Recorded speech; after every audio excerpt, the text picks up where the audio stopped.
우리가 살아있다는 것은 부끄러운 일이 아니지. 살아가는 게 힘들어도 그건 우리 잘못이 아니야. 무언가 단단히 잘못된 이 세상이 영원한 것도 아니야. 우리가 각자의 삶 속으로 뿌리 흩어진 것도 우리가 원한 것은 아니야.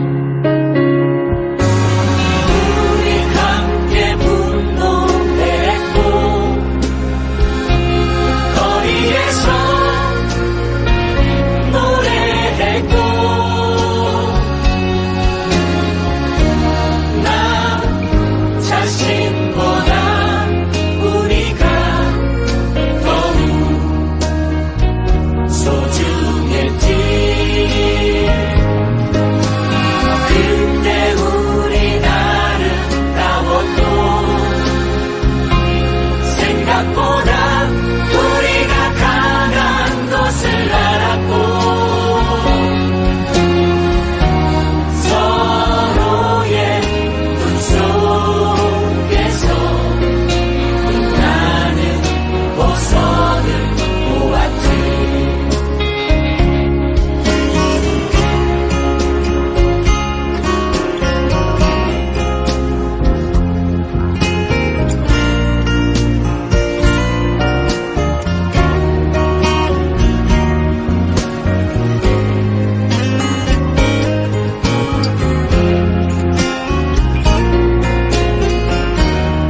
네, 반갑습니다. 안녕하십니까. 네, 자정입니다.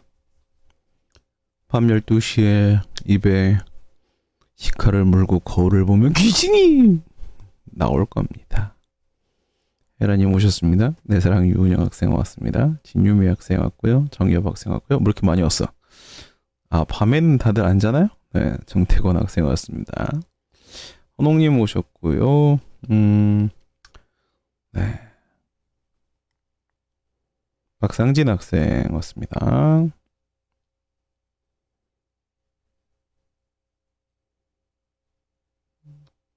네. 노랑 휴지 부탁드립니다. 네. 답안 훈련을 지금 이제 시작을 했습니다.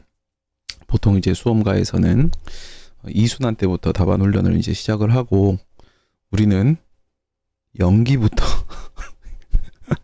바로 시작합니다. 왜? 강의가 다 올라가 있으니까. 그렇죠. 이것이 바로 유튜브의 장점이고 학생들이 의지와 열정만 있다면 충분히 더 많은 것을 공부하고 더 확실하게 준비하고 할 수 있는 곳이 바로 지금의 언택트 비대면 유튜브 랜선 강의가 아닌가 싶습니다. 네, 이사랑 학생 왔습니다. 이제 초시생들 같은 경우에는 이제 서결 쓰기, 그리고 재시생급 이상 같은 경우에는 하프 모의 이렇게 답안 제출을 하고 있는데요. 네, 천천히 하나씩 가보도록 하겠습니다. 우선은 1회에서 제출한 것은 전부 다 같이 보도록 하고요. 그 다음에 2회부터는 뭐 시간을 좀 확인해 봐야 되겠지만은 답안을 하나씩 다 보는 게 현실적으로 불가능할 수 있어요. 그냥 학원가에서 하는 것처럼 거짓말 첨삭을, 학원가에서 진실한 첨삭은 단 한 곳도 찾아볼 수 없습니다. 그냥 밑줄 그어놓고 가짜 점수 매기고 점수 합산도 틀리고 이런 식이 아니라 우린 진짜로 어떻게 해야지 점수가 나오는지를 면밀하게 분석하고 살피고 정말로 확실한 시험 준비를 해나갈 수 있도록 이렇게 할 것입니다. 네, 초시생들 거 서글 쓰기부터 먼저 볼 건데요. 1회 같은 경우에는 뭐 제출한 학생들 답안을 되도록 다 볼 수 있도록 하겠습니다. 2회부터는 공지한 대로 랜덤으로 보도록 하겠고요. 권성빈 학생 왔습니다. 예, 초시생들 제출한 문제는 이제 서글 쓰기가 이 토막살의 1번이었었습니다. 2011년도 20회 공인노무사 기출 1문에 관련 법령에 의한 어업면허 축소 사건이죠. 네, 오늘 도대체 방송을 몇 번 하는지 모르겠네요. 네, 그래서 목 상태가 별로 안 좋습니다. 행정소송의 한계와 관련된 부분만 다루면 됩니다. 언제나 문제에서 주어진 조건대로 움직이셔야 됩니다. 자의적으로 자신의 판단대로 움직여봐야 전혀 점수로 연결될 수 없다는 점 주의하시고요. 네, 양정호 학생 왔습니다. 관련 법령에 따라 종전보다 면적이 축소된 어업면허를 종전 면적으로 환원하여 주는 처분을 청구하는 행정소송이 적법하게 인정될 수 있는가? 뭐 자세한 설명은 해설은 생략합니다. 해설은 토막살의 해설을 따로 수업하고 있기 때문에 답안 쪽으로만 좀 집중을 해보도록 하겠고요. 예, 법령이 개정이 됐다라는 것이죠. 예, 결론만 생각을 해보면, 근데 이제 뭐 전보다 면허를 받을 수 있는 어로 행위를 할 수 있는 면적이 이제 뭐 반으로 줄었다라고 했을 때 종전으로 환원해 달라는 것은요, 반으로 줄은 것은 나에게 불이익한 것이고 다시 환원해서 확대하는 것은 나에게 수익적인 것입니다. 그렇기 때문에 수익적인 처분을 해달라고 한다는 것이죠. 여기서 이제 바로 눈에 보이는 것은 바로 뭐냐면 법원에게 판결로서 처분을 해달라고 하는 것이기 때문에 이것은 적극적 형성소송이 과연 인정될 수 있겠는가? 행정소송의 한계 측면만 보면 적극적 형성소송이 인정될 수 있겠는가? 이것을 질문하고 있는 것이고요. 이제 숨어있는 부분을 또 몇 가지 좀 챙겨본다라고 하게 되면요. 관련 법령에 따라서 면허면적이 축소됐다라고 했어요. 면허면적이 축소되는 어업면허가 나왔다. 어업면허라는 행정작용이 하나가 있어요. 이건 이제 강학생 특허로서 처분이죠. 그리고 관련 법령에 따라라고 했습니다. 관련 법령에 따라 이것은 저게 집행적 법규 명령이었다라는 것이잖아요. 그래서 지금 여기에는 저 관련 법령이라는 집행적 법규 명령도 처분이죠. 네, 저 처분도 한계가 있고 어업면허라는 처분도 한계가 있고 처분이 두 개가 존재할 수 있다는 점. 그럼 또 한 가지 좀 챙겨볼까요? 어쨌든 무명항고 소송으로서 적극적 형성 소송을 제기한다라고 하더라도 이것도 항고 소송의 일종이기 때문에 항고소송이라고 하게 되면 처분을 대상으로 해야 되겠죠. 그러면 나에게 지금 수익적인 처분 판결을 내려달라고 하는 것이니까 나에게 침익적인 어떤 행정작용이 있어야 됩니다. 그래서 부작위나 거부 처분이 나와 주어야만 소를 제기할 수가 있을 것입니다. 무명 항고 소송이라고 하더라도 처분을 대상으로 하는 것은 변함이 없다라는 점을 기억을 해주셔야 되겠고요. 그러면 부작위와 거부의 상황을 걸어본다. 관련 법령이라는 처분이 있습니다. 어업면허라는 처분이 있습니다. 두 개의 처분이 있고 각각에 대해서 먼저 내가 신청을 해야 됩니다.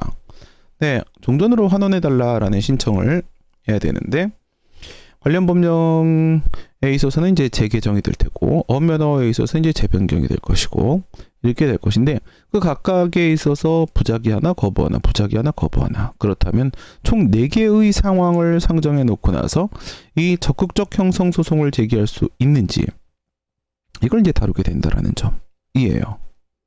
뭐 그렇다고요. 네, 그렇다고요. 그리고 여러분들이 제출한 답안 중에 2개 정도를 띄워놔 봤는데 하나만 먼저 보면 요거는 유주희 학생이 제출한 답안입니다. 유주희 학생이 제출한 답안인데 빨간색에 표시되어 있는 것은 제가 좀 코멘트를 좀 던지고 싶어서 표시를 해 놓은 거고요. 여러분들이 지금 뭐 이런 이 모습 지금 화면에 보이는 모습으로 여러분 컴퓨터에서 보이지 않았다라고 한다면 그러면 이제 저한테 폰트를 제가 폰트 올려놨을 텐데 폰트를 문의를 해주시기 바랍니다. 네, 이렇게 보는 게 편하죠. 네. 정식으로 이제 종이책 출간을 할 때 이런 식으로 이제 출간을 했는데 제가 이제 대체로 많이 편집을 합니다. 출판사에는 한 20-30% 맡기고 나머지는 제가 대체로 하기 때문에 폰트라거나 이런 것들을 대부분 제가 가지고 있습니다. 그래서 이제 말씀을 해주시면은 전달을 해드리도록 하겠고요. 네, 이렇게 여러분들이 한글로 제출하시면 이 파일은 이게 자동으로 이렇게 작성을 하면 제가 이 편집 요거를 맞춰놨기 때문에 작성을 하면 자동으로 이 답안지 형식 안에 올라가는 이런 AI 수준의 답안지다. 한글 파일이 거의 AI 수준입니다. 그래서 이런 거는 여러분 누구에게도 전달을 하시면 안 됩니다. 이거는 금액이 파일 한 개당 1,578만원 정도 하고 있습니다. 그것을 제가 무료로 여러분들에게 제공을 해드린 것이고요. 그래서 누군가에게 여러분들이 만약에 무단 전달을 했다라고 하면 반드시 법적 조치를 해서 손해배상을 1,578억을 받아낼 수 있도록 하겠습니다. 제가 그동안 법적 조치를 뭐 몇 번 하지 않아 가지고 여러 가지 손해를 입었었는데 그런 문제들에 대해서 학생이고 나발이고 없다, 불법적인 행동을 하면 죽여버려라 라는 주변의 조언을 들었기 때문에 무단으로 전달하는 순간 바로 제가 CCTV를 여러분 뇌 속에 제가 달아놨기 때문에 바로 잡아내 가지고 바로 조치를 하도록 하겠습니다. 여러분만 사용하시기 바랍니다. 그런데 말입니다. 지금 이거 볼 게 아니에요. 이걸 먼저 보면 안 되겠고요. 오늘은 이제 첫 번째 수업이기 때문에 답안 첨삭이 기출문제하고 모의고사가 있는데 지금 우리가 기출문제 쪽을 하고 있는 거고요. 모의고사 쪽의 답안 첨삭은 여러분들만 볼 수 있도록 제가 이렇게 처리해 놨죠. 그건 나중에 또 이어서 계속 하도록 하겠고 이 답안 제가 작성한 이서결 쓰기 답안이죠. 지금 보고 계신 것은 전자책으로 만들어진 기출 해설집입니다.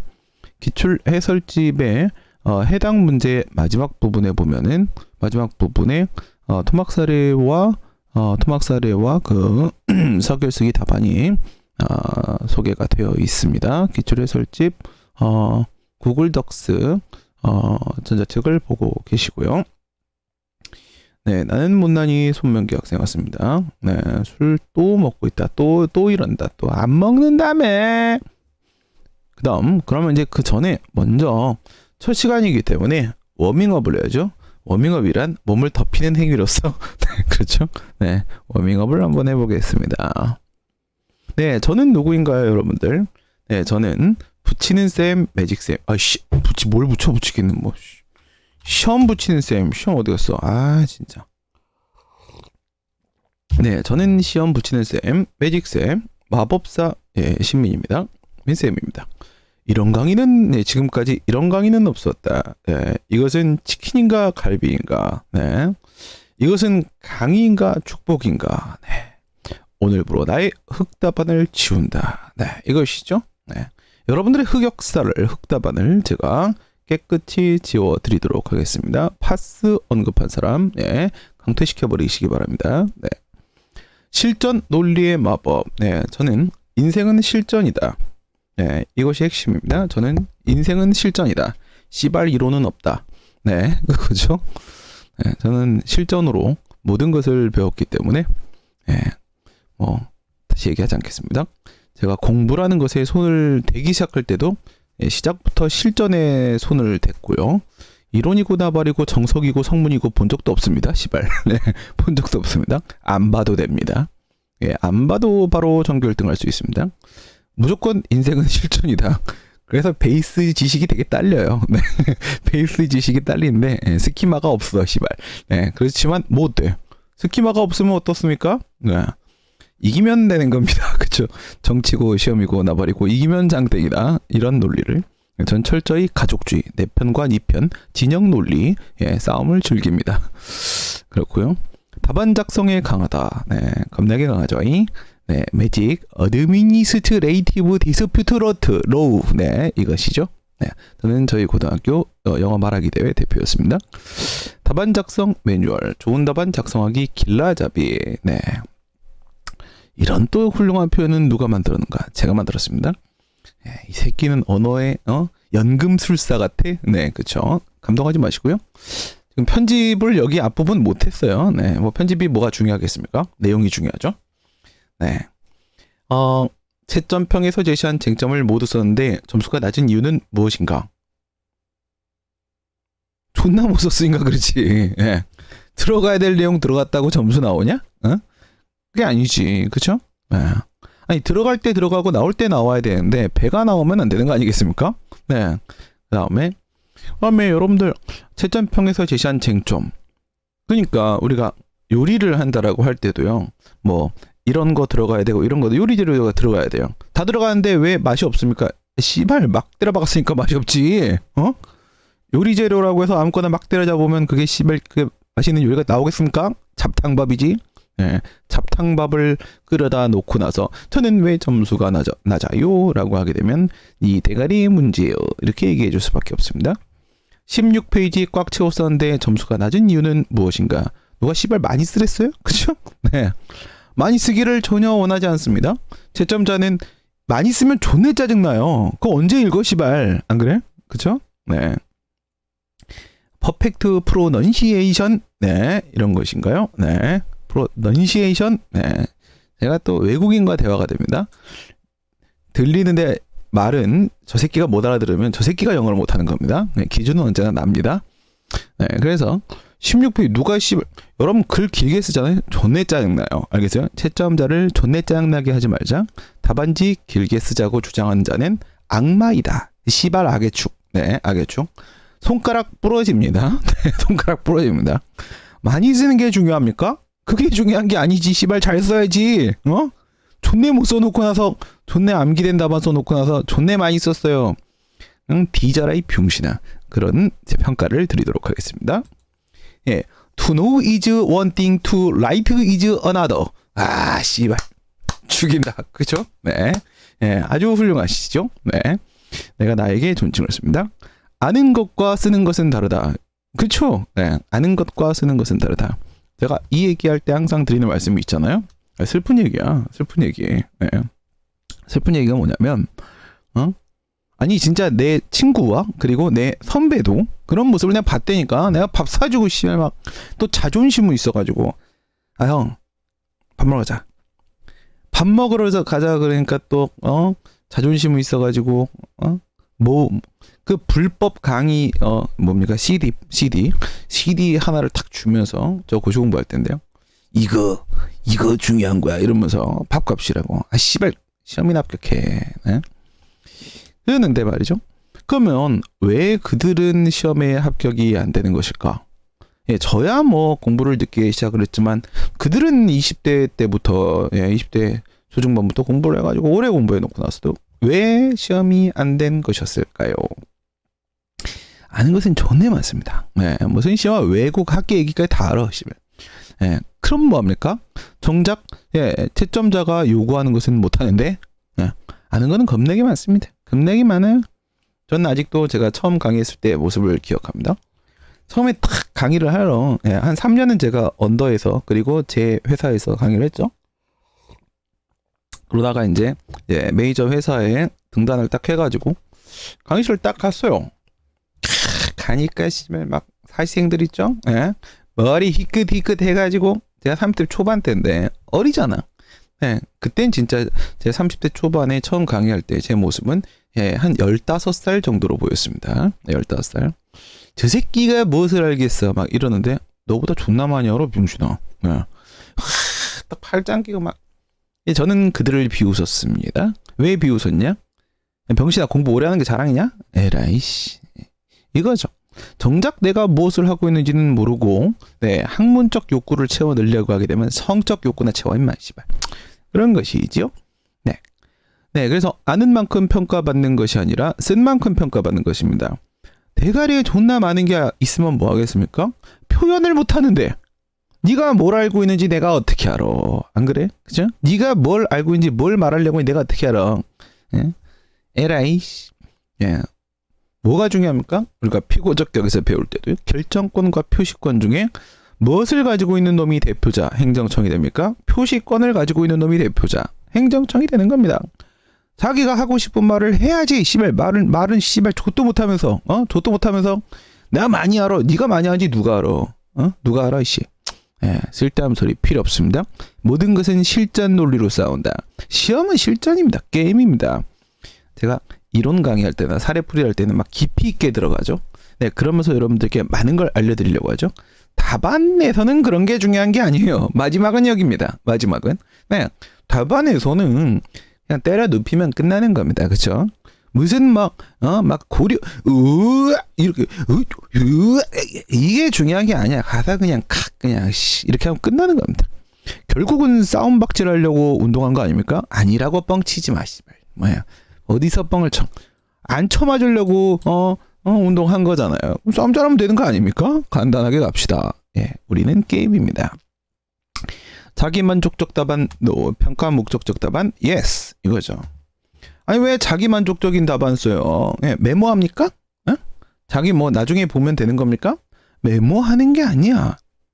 평가를 받으려고 내는 겁니다. 평가를 받으려고 하게 되면 여러분 그거 아세요? 그 5급 공채 행정고시 준비하는 애들 있잖아요. 걔네들 같은 경우에 일반 행정 직렬 같은 경우에는요 정치학 과목이 있어요. 근데 정치학 과목에 이 빨갱이들 있죠. 좌파들 바로 접니다. 그렇죠. 저 같은 성향을 가지고 있는 친구들도요. 정치학 답안을 쓸 때는 어떻게 쓰냐면요. 존나 파랗게 씁니다. 존나 파랗게 써요. 왜? 시험은 통과해야 될 거 아닙니까? 그렇죠? 통과를 해야지 그 다음에 내가 가서 하고 싶은 일을 할 수 있는 거 아닙니까? 그렇죠. 우선 통과해야죠. 통과해야 됩니다. 그러면 이제 답안을 쓰면서 채점자한테 이렇게 사바 이런 것도 해야 되는 거야. 그죠? 해야 되는 거지. 어디서 선비질이야? 시험 보는 주제. 그죠? 고시생은 군바리보다 못하다. 이것이 기본입니다. 이 군바리는 어쨌든 2년 2개월이 지나면 밖으로 나옵니다. 고시생은 언제 끝날지 모르는 게임을 하고 있는 중이다. 그러니까 속 터지는 거지. 그래서 여러분들 저희 손을 꼭 잡고 절대 놓으시면 좆대입니다. 이렇게 수업이 표현 하나하나가 정말 예술 아닙니까? 그렇죠? 존나 저렴하죠? 그럼 어때? 답안만 잘 쓰면 되지. 우리는 글로 얘기하는 거예요. 글로. 제가 글을 쓰는 데 있어서 글에서 제 문장 여러분들 많이 보시잖아요. 제 문장 정말 유려한 예술 작품 아닙니까? 말을 이렇게 씨발 이렇게 얘기하는 거지. 그렇죠? 예. 지식인은 글로 싸우는 겁니다. 글로 씨발 말은 이렇게 하고 글은 이렇게 하고 이렇게 하는 것이겠죠? 네. 전 저렴한 인생을 추구합니다. 천편 일률 반복 암기식 답안. 이 보세요. 라임 이거 질이지. 그치? 네, 라임 질이지. 정리와 전달은 우리의 추미애 장관님이 정말 지리는 수준이고요. 이 라임은 또 제가 지리지 않습니까? 천편 일률 반복 암기식 답안. 암기한 거 있죠? 예, 제짬자 눈에는요. 내 눈에 보이면 교수님 눈에 다 보이는 겁니다. 예.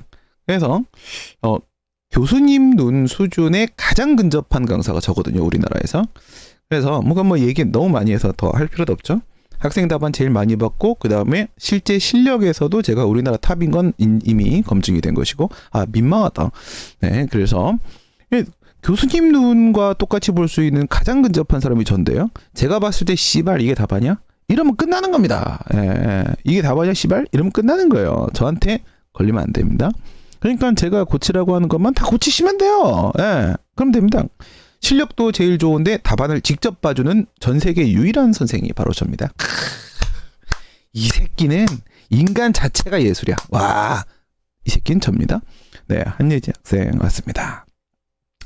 네, 암기식 답안은요 눈에 딱 띄어요. 그 교수님들 강평에서도 항상 얘기하는 게 외운 새끼 뒤진다라고 항상 얘기하십니다. 이제 그걸 좋은 말로 풀어서 얘기하시죠. 글씨 해독 불가 암호문 답안. 글씨 못 써도 합격한다라는 개소리 작작 찢어대는 새끼들은 강사 새끼들이죠.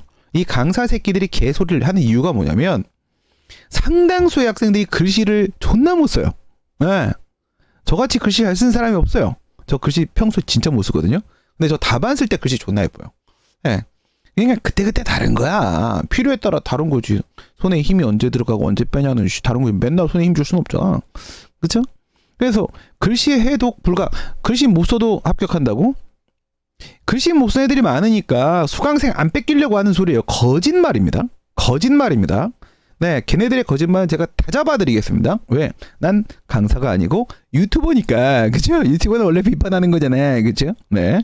그래서 글씨 못 쓰면 시험 포기하십시오. 글씨 못 쓰고 글씨 잘 쓰는 친구하고 같은 수준의 점수를 받아내려면 10배 이상 공부해야 돼요. 10배 이상. 작년에 같이 공부했던 학생들 기억나시죠? 신성땡 학생. 제가 답안지 많이 보여드렸잖아요. 그죠? 그 학생이 초시생 때부터 그 학생이 제시 때인가 30대인가 저한테 왔는데 제시 때 왔구나. 초시 때부터 실력이 전혀 없는 상태인데요. 그때도 행정법 점수는 69점인가 받았어요. 그 뒤로도 다 68점, 69점이었어요. 그 점수가 왜 나옵니까? 글씨를 존나 잘 써요. 내용이 없는데 글씨를 잘 쓰면 70점 육박한 점수가 나온다고 여러분. 그럼 자기가 공부 존나 열심히 해갖고 우와 난 정말 실력의 대가약 이렇게 해가지고 70점 맞으려면 공부를 얼마큼 해야 돼요? 한 1578년 해야 돼요. 어느 게 더 빨라? 글씨체 바꿔. 저도 글씨 옛날에 진짜 못 썼는데 글씨를 바꿨어요. 네, 한예지 학생. 개똥 소똥 쥐똥 감사합니다. 네, 그래서 이게 글씨체 바꾸는 게 훨씬 빨라요. 점수 올리는 데 있어서. 그러니까 나는 원래 태어날 때부터 글씨를 못 써. 그러니까 손모가지 잘라 그러면 시작. 그럼 오른손잡이면 왼손을 바꾸든 왼손잡이 오른손 바꿔 씨발. 바꿔보면 뭐가 될지도 모르잖아. 바꾸세요 무조건. 지상 명령입니다. 전 졸라 정직한 새끼여서 있는 그대로 얘기해요. 미사 요구 없습니다. 여러분의 배려할 생각 전혀 없습니다. 네. 있는 그대로 다 말합니다. 그게 도움이 되는 거예요. 그게 선생이지. 어저께 제가 새날 방송에서 그런 얘기를 했죠.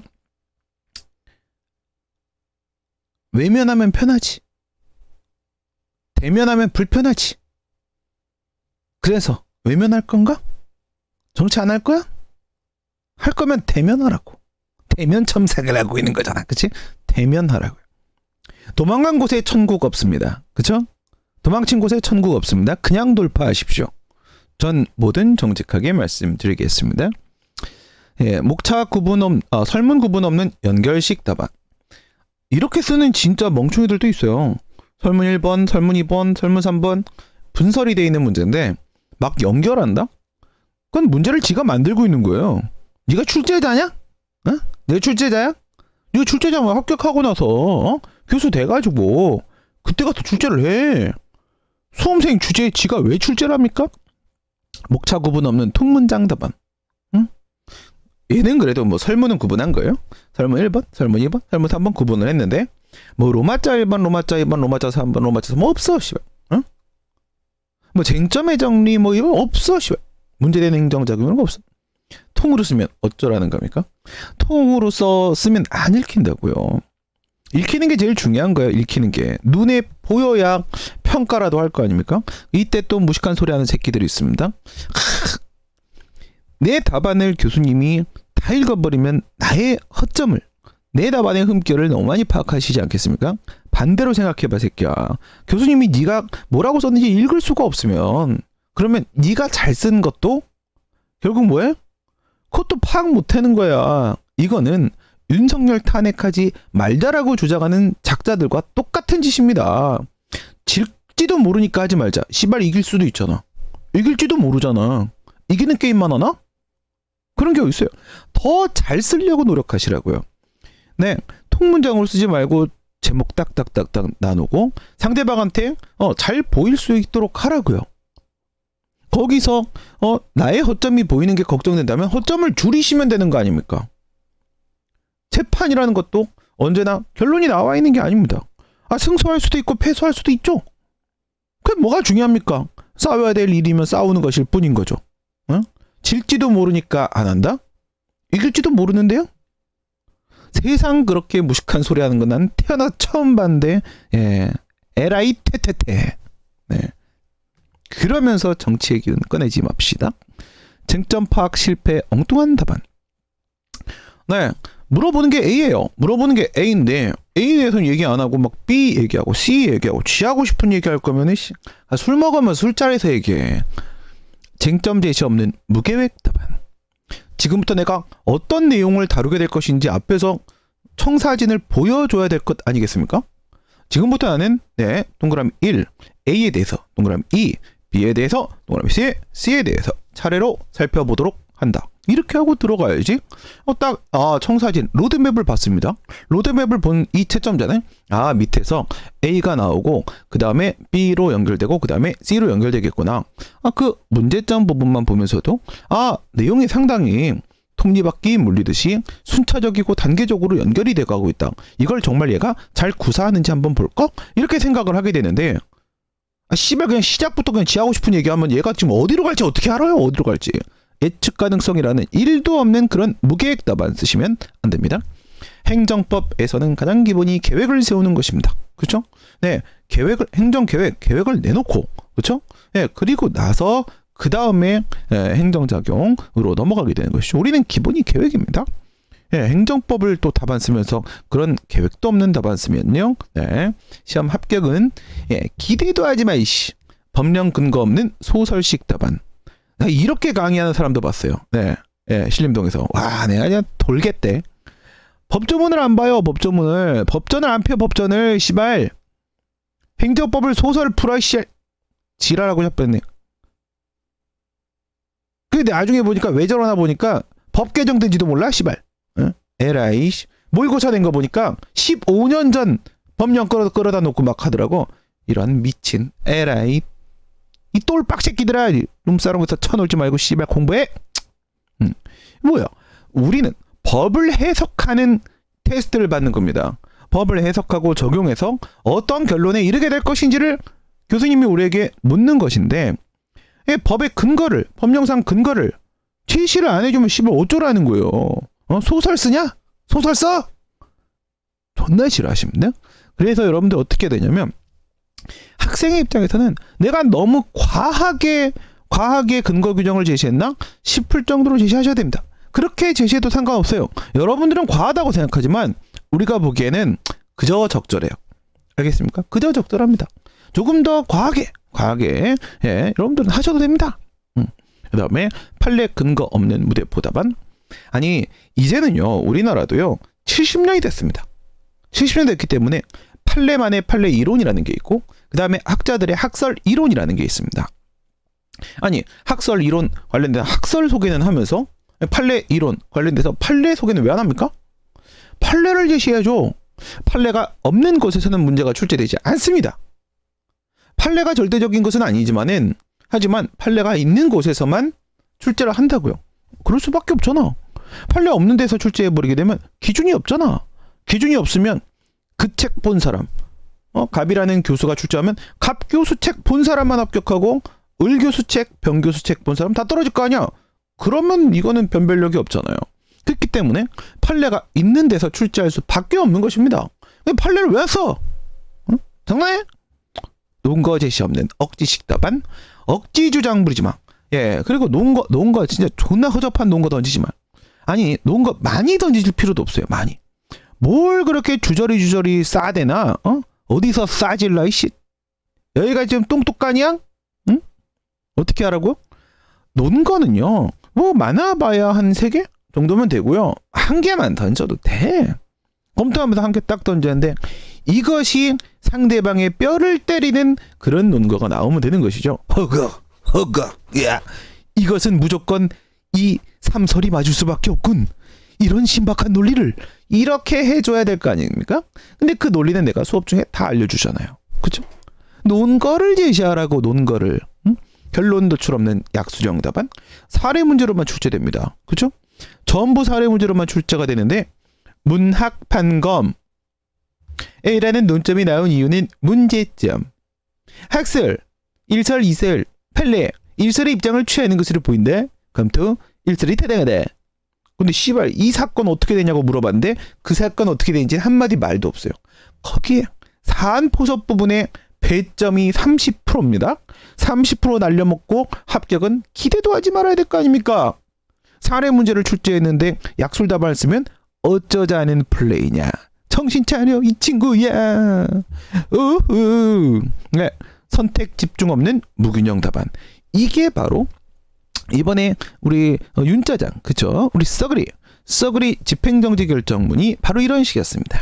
내가 솔직히 홍순욱 판사 비판 안 했죠. 남들 다 욕하는데 저 욕 안 했어요. 욕 안 했습니다. 결론을 내는 데 있어서는 오류가 없었어요. 근데 시잘데기 없는 부분에서 오류가 생겼죠. 근데 집행정지 결정이 나오는 데서 대세 영향 준 부분이 아니기 때문에 저는 맥을 짚는다라는 의미에서 맥을 짚어줘야 될 거 아니에요, 사건에서. 그래서 그 부분을 터치 안 했습니다. 근데 여러 방송들에서 그 부분을 터치했죠. 그래요, 그 부분 잘못된 거 있어요. 근데 저는 잘못된 거는 너무 눈에 보이기 때문에 잘못된 건 잘못된 거고, 그거 말고 선생의 입장에서 또 뭐가 보이는지 아십니까? 제가 뭐라고 했어요? 24페이지 중에 18페이지를 할애하고 있는 그 본안과 일부라도 관련이 있는 그 내용들은요, 집행정지 결정을 내놓을 것인가 말 것인가에 관해서 대세에 영향을 안 주는 부분이야. 알겠어요? 뭔 소리야? 쟁점이 아니라고, 씨발! 쟁점이 아니라고! 홍순욱 판사가 만약에 나한테 걸렸으면 존나 참삭당했다. 알겠어요? 아니 그거 5페이지면 될 내용 보니까 5페이지도만 24페이지를 썼어요. 어디서 싸질러대 씨. 아니 그 말 할 필요 없는 얘기, 그 말 안 했으면 지금처럼 이렇게 자기도 논란에 휘말리지 않았을 거예요. 그거 안 써도 되는 거거든. 그걸 왜 쓰냐고. 본안 판결 내릴 때 쓰면 될 얘기를 왜 지금 쓰냐고.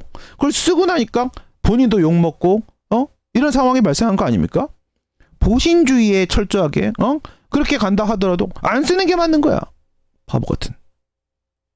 머리 씁시다 선배님. 선배님이신 것 같던데. 머리 씁시다. 실제 답안 쓸 때 선택 집중 들어가야죠. 만약에 이번 썩으리 집행정지 사건이면 뭐예요? 본대 회급 복명에서 저기 5번째 뭐야? 공공복리요. 이게 포인트예요. 시험 문제로 치게 판결문하고 답안지가 달라요? 똑같아요. 똑같습니다. 아니 결정문 쓴 거 보세요. 조미연 판사나 제가 답 쓰는 거 답안 쓴 거 똑같잖아요. 원래 다 글 그렇게 쓰는 거예요. 네? 공공복리 부분에 24페이지 집행정지 결정문 중에서 뭐 길게 쓰고 싶어요? 뭔가 나 되게 성실하게 했다고 하고 싶어요? 그러면 18페이지를 공공복리에 할애했어야지. 뭐 씨발 청구의 이유 없음이 명백하지 않다 부분에다가 할애를 씨발 18페이지라나. 그러니까 본인도 병신됐지. 에라이. 그게 요거 어디로 이 선택 집중에 따라서 본인이 영웅이 될 수도 있었어요. 영웅이 될 수도 있는데 이런 멍청한 정신 차려 이칭. 정신 차려 선배님아. 우후. 네. 주의사항 위반 무대포 답안. 아니 답안지에서 말이에요. 문제 번호 제시하고 문제 내용 앞에 소개하고 그리고 들어가라. 그리고 뭐 한 문제 끝나고 나서는 2줄을 띄워달라. 뭐 이런 식으로 다 주의사항이 있어요. 근데 지가 뭔데 그걸 어깁니까? 네? 응시생 주제. 그쵸? 네. 수험생은 사람도 아니에요. 알겠습니까? 사람이고 싶으면 합격해야지. 합격해야지. 수험생인데 왜 거기다 고개 바짝 들고 개겨? 출제기관에서 이러지 마 이렇게 해라고 했으면 좀 따라라. 그 다음 묻는 말에 충실히 답을 하고 있는가? 네, 이거는 묻는 말에 답을 해야 돼요. 이게 이제 기본 점수죠. 기본 점수. 묻는 말에 딱 대답을 해주고요. 이건 어떻게 해요? 크리티컬 패스로 딱 치고 들어가고 결론 빽 뽑아내라고 했죠. 그리고 나서 묻는 말 외에 조금 더 넓은 추세선이 필요한 부분이 있어요. 플러스 알파를 논해야 될 때가 있거든. 그걸 딱 침으로써 고기를 살살 긁어줌으로써 고득점을 땡기는 거야. 그게 글이야. 원래 글이라는 게 그래. 어? 봐봐. 내가 이 수업 중에 이렇게 욕을 딱 하니까 얼마나 전달이 잘 됩니까? 그죠? 수업을 이렇게 안녕하십니까? 묻는 말에 충실히 답하고 있는가? 네, 씨발 AI야? 네. 전달이 안 돼, 전달이. 알겠어요? 네. 그렇게 살짝 알파 부분을 던지는 그 얘기 좀 더 하고요. 그 다음에 논점을 정확하게 파악하고 있는가. 네. 논점 파악 잘못해버리면, 이건 뭐, 답안지 산으로 가죠. 그쵸? 답안지 산으로 가죠. 단계적, 순차적 접근을 하고 있는 것인가. 아, 중학교 나왔으면 그 다음 고등학교 가는 거, 고등학교 나왔으면 그 다음 대학교 가는 거지. 씨발, 이거를 거꾸로 쓰는 애들이 있어요. 네. 거꾸로 쓰는 애들. 제일 거지 같은 답안이 뭔지 아세요? 문제점에다가 이렇게 딱 쓰는 거야. 이 사건은 이렇게 나온다. 씨발 결론 내면 어떡해. 결론 내면 어떡해. 결론 내면 시작하는데 그거 뭐라 그래. 그 영화 그거 영화에서 이렇게 그 남의 저기 영화 내용 결론까지 씹으면 남한테 던지는 거 그거 뭐라고 하죠? 가끔 이렇게 단어가 안 떠오를 때가 있습니다. 네. 그런 거 똑같은 거야. 아니 상대방한테 진짜 궁금하게 만들어가지고 얘는 진짜 이 사건에 대해서 어떻게 풀어갈까? 아니 영화 보면 그러잖아. 아니 그다음 어떻게 되는 거야? 진짜 정말 이렇게 돼야 될 거 아니야. 그쵸? 이렇게 돼야지. 씨발 결론 다 알려주고 시작하면 재밌습니까? 재미? 존나 없어. 스포일러. 그쵸? 스포일러. 그죠? 네. 그래갖고 결론 다 내놓고 시작하면 안 돼요. 순서대로 갑시다. 순서대로. 그게 어떻게 하는 거라고 했어요? 머릿속으로는 결론 내죠. 그죠? 아니 누구나 판사도 마찬가지고 답안 쓰는 사람도 마찬가지고 다 똑같아요. 사건 보면 우선 뭐 자신의 정치적 성향이든 아니면 자기가 배운 지식이든 뭐 결론이 나와요. 사람이. 그러면 결론을 F 이렇게 되면은 F로 가기 위해선 E가 필요하고 E가 성립되는지 봐요. 되는구나. 그러면 E로 가기 위해선 D가 필요하고 D가 성립되는지 봐요. 되는구나. 그럼 D가 성립할 C, C가 성립할 B, B가 성립할 A 이렇게 하고 성립이 다 된다 그러면 거꾸로 우리가 역진해 왔잖아요. 그럼 이제 글을 쓸 때는 어떻게 쓰면 되는 거야? A, B, C, D, E, F 이렇게 쓰면 되는 거야. 사람이 사실 결론을 내놓고 시작을 해요. 누구나 그래. 어쩔 수 없잖아 인간인데. 우리가 신이야? 컴퓨터야? 아니잖아. 그러니까 어떻게? 결론 내놓고 하지만 그 앞에 직접적 근거들이 실제로 인정될 수 있는지 성립될 수 있는지를 생각해보고 그 검토를 해본 다음에 되면은 거꾸로 답안 어떻게 가요? A, B, C, D, E 순서로 쓰면 존나 논리적인 거지. 와우. 네. 깔끔한 목차를 구성하고 있는가? 야, 여러분 제목 쓰는데 제목 길게 쓰지 마요. 존나 안 읽혀요. 제 글 보세요. 제목 긴 거 봤어요? 제목 다 존나 짧잖아요. 에? 존나 짧고 여기 제목에 좀 뭔가 말하고 싶은데 부제를 사용하세요. 부제를. 왜 그러한 기재들이 있는데 왜 굳이 사람 짜증나는 짓을 하냐 이거죠. 제목을 심지어 2줄 쓰는 친구들이 있던데 네. 아주 그러다가 죽는 수가 있어. 적절한 논거를 사용하고 있는가. 우리는 답안지에서 어쨌든 뭔가 주장을 하게 됩니다. 주장을 할 때는 당연히 논거를 제시를 해야 되는 것이고요. 예, 논거를 엉뚱한 데서 끌어오면 안 됩니다. 오케이? 네, 뭐 가처분이 인정될 수 있겠는가? 취소 소송 쪽에서는 집행정지가 인정되기 때문에 가처분이 인정될 수 없다. 이렇게 가는 것이지만 의무이행 소송, 부작위 위법 확인 소송 여기서 가처분 얘기할 땐 그렇게 말할 수가 없는 거예요. 안 그래? 왜? 부작위 위법 확인 소송이 집행정지가 없는데 어떻게 집행정지가 인정되므로 가처분이 인정 안 된다. 그 논리가 어떻게 나와? 부작위 위법 확인 소송은 절차적 심리밖에 안 되기 때문에 아예 가구제가 없어서 가처분이 안 돼요. 이렇게 가는 것이고 의무이행 소송에서 가처분이 인정이 안 된다라고 얘기할 때는 의무이행 소송이 없는데 뭔 집행정지가 있어? 그 집행정지가 있기 때문에 가처분 안 된다. 이 논거가 안 나오잖아. 그럼 어떻게 해야 돼? 본체 소송으로서 사전 소송인 의무이행 소송이 존재하지 않기 때문에 가처분도 존재할 수 없다. 똑같은 것처럼 보여도 다 달라. 알겠어요? 쌍둥이도 다 달라. 네, 코털의 길이라도 달라. 알겠습니까? 그 다른 부분을 잘 짚어내셔야 됩니다. 디테일에 악마가 있다. 정확한 판례를 소개하고 있는가? 원고 적격 질문했는데 경원자 소송 문제를 출제했더니 경업자 소송 판례를 던지다거나 인인 소송 문제를 출제를 했더니 갑자기 준상대방 이론 판례를 던진다거나 하면서 이것도 원고 적격 판례예요. 지랄. 네, 그러면 안 되겠죠. 정확한 이 문제가 어떤 판례에 발을 딛고 출제된 것인가? 정확한 판례를 던지셔야 됩니다. 풍부한 논거로 검토를 하고 있는가?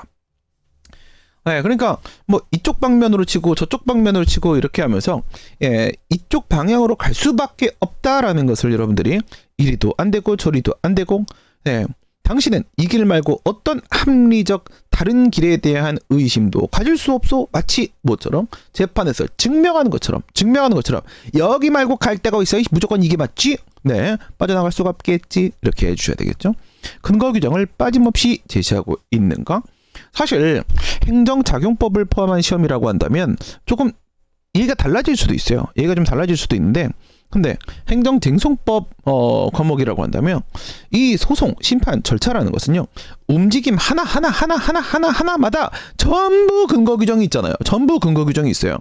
그 근거 규정을 던지라고. 네, 여러분 법조를 얼마나 많이 던지냐에 따라서 뭐예요? 항상 뭐야? 로킥 알겠어요? 로킥만 계속 차도요 어떻게 돼? 상대방 다리 쩔뚝 이겨요.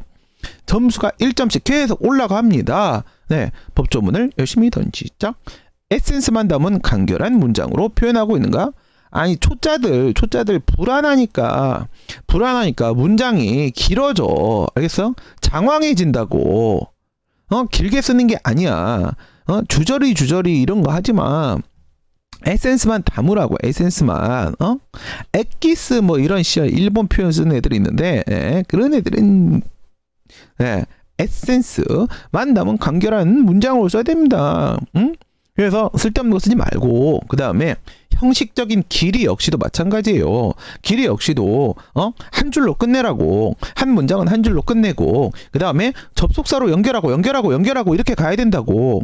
그렇지 않고 주저리 하면 그게 읽혀?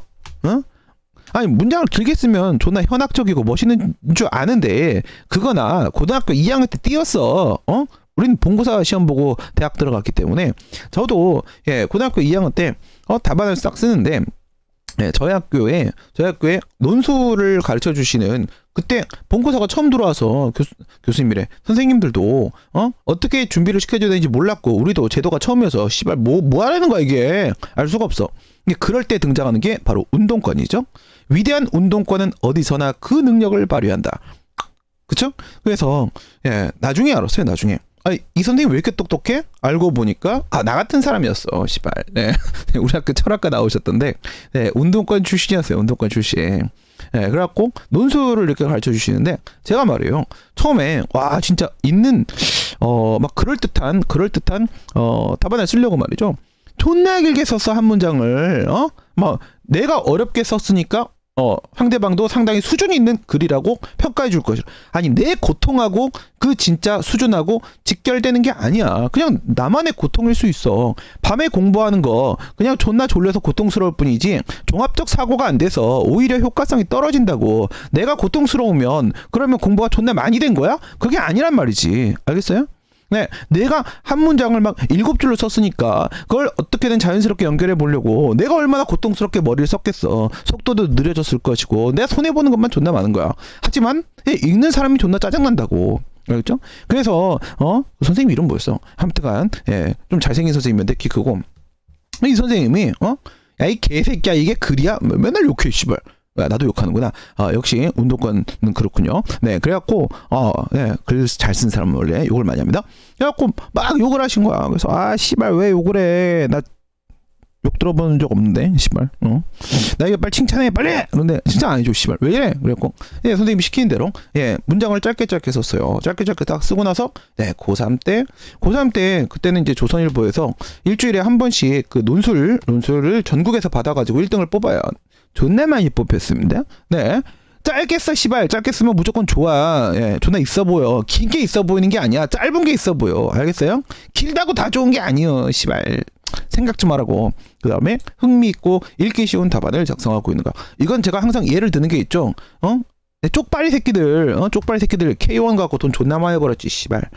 K2 K3 K4 할까? 네. 그래갖고 거기서 무사시라는 새끼가 우승을 되게 많이 했어요. 근데 이 새끼가 그 격투기에서 입식 타격기인데 링 위에서 존나 도망만 다녀. 싸움 존나 못하거든. 근데 맨날 우승한다. 그럼 어떻게 해야 돼요? 우리는 누가 우승하는지에 관심이 없어요. 알겠습니까? 정치에서도 마찬가지예요. 국민은 누가 옳은지에 관심 없어요. 우리가 이기기를 원할 뿐이야, 씨발. 알겠어요? 우리가 이기기를 원할 뿐이야. 우리가 틀렸으면 나중에 우리 내부에서 또 바꿀 수 있는 거니까 우리가 이겼으면 좋겠는 거야. 우리가 뭐를 볼 때, 우리가 격투기를 볼 때는 누가 1등인지 관심 없어. 관심 뭐야? 재밌나? 와우. 시작부터 돌진해가지고 팍팍팍팍 막 흥미로워야 돼. 답안지도 그렇게 쓰는 거죠. 무사시처럼 빙글빙글 돌리면서 뭐 남이야 빙글빙글 돌고 이렇게 하는 거 아니야. 변중만 울리는 답안. 존나 재미없어 씨발. 존나 재밌는 거 원해요. 채점자 교수님들은 여러분들 수준 알기 때문에 졸라 멋있는 정말 세련된 문장 이런 거 수준 높은 답안 기대도 안 해. 재밌게 해달라고. 재밌게 다 재밌자고 하는 거 아니야? 알겠어요? 재밌자고 쓰는 거예요. 설득력을 갖춘 논리적인 서술을 하고 있는가? 가장 기본은 설득이에요. 그래서 신박하다 이런 말씀을 드리는 거죠. 내가 딱 논걸 던졌을 때 나 이 새끼 논리 펴는 거 봐라. 와 따시야 뒤진다. 야 지리네. 막 이렇게 나와야 되는 거야. 이게 찐답 아니야. 막 이렇게 나 설득당했어. 나 평소에 여기서 A설의 입장을 A견해를 취했었는데 이 새끼 답안 보고 나 C견해로 나 C학설로 완전히 설득당했네. 와우. 이러면 무조건 좋은 거예요. 상대방을 설득해야죠. 그렇죠? 지금 제가 얘기하는 거 어때요? 졸라 설득되죠? 졸라 설득되잖아요. 정동섭님 오셨습니다. 아이고 채팅창도 안 보고 혼자 떠들고 자빠지고 있었어요. 그 다음에 문제 해결 방법을 제대로 내놓고 있는가? 사례 문제를 출제하는 이유가 뭐야? 객관식과 주관식의 차이가 뭐야? 객관식과 주관식. 객관식은 이제 딱 정답만 찾는 거잖아. 주관식은 당신의 생각은 이거예요. 당신의 지식은 그런데 그 중에서도 단문 약술과 달리 사례는 뭐냐? 내가 가지고 있는 지식을 이용해 가지고요 문제 해결 방법을 제시하는 거예요. 너가 만약에 나중에 합격해서 필드에 나갔을 때 이러한 상황을 맞닥뜨렸다면 너는 이 상황을 어떻게 풀어갈 수 있겠니? 라는 내 생각을 묻는 거기 때문에 무엇이 맞느냐가 중요한 게 아니야. 무엇이 맞느냐가. 알겠습니까? 존나 논리적으로 해결 방법을 딱 던져야 돼. 해결 방법을 던지면서 묻는 부분이 여기까지다. 묻는 부분이 만약에 뭐 45까지 물었다. 그러면 거기까지 쓰고 나서 그 이후 상황도 보여줘요. 교수님 저 더 알아요. 더 알아. 씨발. 이 뒤의 상황은 이렇게도 될 수 있습니다. 이게 여기서는 이렇게 될 수 있지만 그 뒤에 우리는 사실 규범을 통제할 수도 있죠. 위헌법률 심판 제청을 통해서 이 부분을 뒤집어 버리면 상황이 거꾸로 돌아갈 수도 있습니다. 판결은 이렇게 나올 것입니다. 이렇게 나왔지만 그 이후에 행정청이 이렇게 나간다라고 하게 되면 마치 모처럼 써그리한테 집행정지 결정이 나왔지만 그 다시 징계위를 소집해서 또 징계할 수도 있잖아요. 그럴 때 만약 이런 사건을 우리한테 줬다고 생각을 해봐. 나올 것 같다. 생각해보니까. 그쵸? 누가 마크헌터 얘기했나요? 그래갖고 마크헌터 재밌죠? 그래갖고 윤석열 사건을 만약에 문제를 출제했다고 생각을 해봐요. 그러면 어떻게 된다? 법무부 장관은 다시 징계위원회를 소집을 하여 2차 징계를 던진다. 이런 걸 써주는 거지. 그러면 1차 징계에 대한 집행정지와 본안수용이 진행되는 과정에서 다시 2차 징계 사유를 뭐 바꾸든 아니면 절차의 문제를 바꾸든 뭐 해서 하면 됩니다. 기속력 위반 피할 수 있잖아. 그러면 2차 징계에 대한 소송이 또다시 변경이 될 것이다. 그래서 이제 1차 징계에 대한 행정소송과 2차 징계에 대한 행정소송, 그리고 각각에 있어서의 집행정지에 대한 보전 소송에 관한 문제들이 들어갈 것이고, 여기서 특검이 들어가게 되면 여기서 형사재판이 이렇게 돌게 될 것이고, 이런 거 촥촥 깔아주는 거지. 응? 예. 이후에 이 사건이 끝난 다음 상황도 보여주시란 말이에요.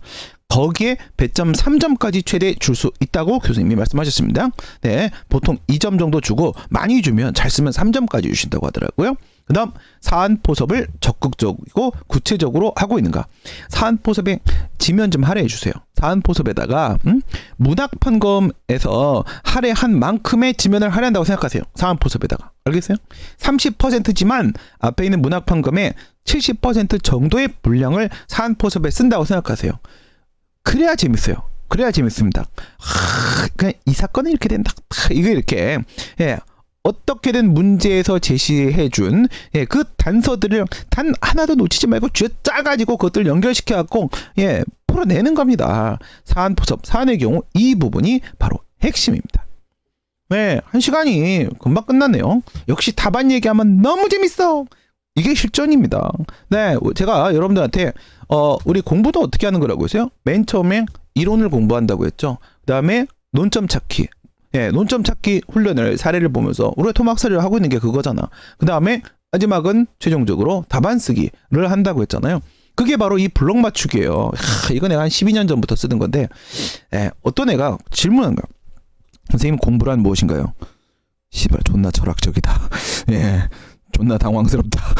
존나 당황스럽다. 공부란 무엇이긴 씨발 시험 합격하는 거지. 뭐라고 얘기해줘야지? 저 새끼가 저렇게 들어오면 나도 뭔가 그럴듯한 대답을 해줘야 될 것 같은데, 막 그 순간 제가 갑자기 만들어낸 게 이거야. 공부란 말이지, 너 어렸을 때 레고를 가지고 놀아보았니? 레고 맞죠? 그거. 네. 그래서 레고는 그 무엇이든 만들어낼 수 있어요. 그래서 그 레고란 말이지. 저는 레고를 가지고 놀아본 적이 없는데 뻥을 만들어낸 건데 그런데 그거는 말이에요. 먼저 그 엄마 아빠가 사다 준 그 레고에 이렇게 뿅뿅뿅뿅뿅 튀어나온 막 이런 거잖아. 그렇죠? 네. 그거를, 네, 내가 먼저 골라야 된다. 10개를 고른다고 치자. 그다음에 우선 레고를 사야지. 이게 블록 구입이야. 예. 문방구가 사오라고. 그다음에 10개의 블록을, 예, 내가 10개 블록을 고른다는 거지. 나 비행기 만들고 싶어. 나 자전거 만들고 싶어. 라고 했을 때 그걸 만들 때 필요한 걸 골라내라고. 그 다음에 그걸 또 조합을 끼는 걸 잘못하면 그 비행기가 안 나와요. 그쵸? 그래서 우선은 엄마를 쫄라서 레고를 사라. 그래서, 예, 이게 바로 이론 수업이에요. 이론 학습. 그 다음에 블록을 선택한다. 이게 논점을 찾는 것이에요. 그 다음에 마지막 최종 블록을 조합한다. 이게 바로 답안을 작성하는 것이라고요. 이 3단계 앞에서부터 순서대로 해야겠죠? 네, 3단계 전부 성공해야지 시험에 합격을 하는 것이다. 이렇게 말씀을 드리면서 오늘 수업을 마치겠습니다. 내일 또 밤에 12시에 자정에, 네, 뵙겠습니다. 편안한 밤 되십시오. 안녕. 훔치면 안 돼.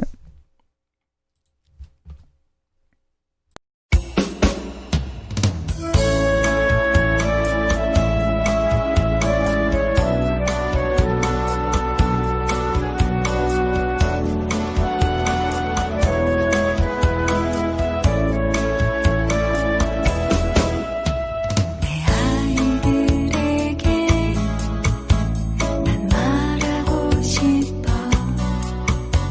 그날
새날을 주고받다